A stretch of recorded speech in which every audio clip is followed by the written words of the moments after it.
Russia does not have the death penalty because, in Russia, a life sentence is more terrifying than the death penalty. Prisoners are sent to a place known as the Island of Hell, officially called the Black Dolphin prison. Black Dolphin is Russia's highest security prison, housing 200 inmates considered the nation's most significant threats, including terrorists, mafia bosses, and serial killers, responsible for the blood of nearly 4,000 innocents. Thus, the death penalty is deemed too lenient for them. In this prison, inmates cannot eat together. Guards deliver food through a long stick to a small window in the inmate's cell, consisting only of coarse bread and leftovers, barely enough to sustain life. Consequently, it's rare to see anyone overweight here. When leaving their cells, inmates must walk bent at a 90-degree angle and are blindfolded when outside. They spend their entire sentences without knowing what the prison looks like, only familiar with their 5-square-meter cells. During the day, inmates are not allowed to sit or lie down on their beds,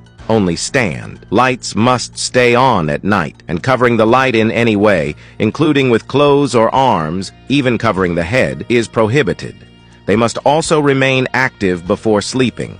Failing to meet activity requirements results in punishment. Inmates have no privacy or human rights except for the toilet, which is fixed to the floor. The guards are armed with live ammunition, matching the number of inmates, ensuring constant 24-hour surveillance. For centuries, no inmate has successfully escaped. The only escape is death, making life here more painful than execution. Some inmates even fake escape attempts, hoping to be killed by guards. To prevent suicide, guards confiscate anything that could be used as a tool for suicide. In theory, inmates are released after serving 25 years.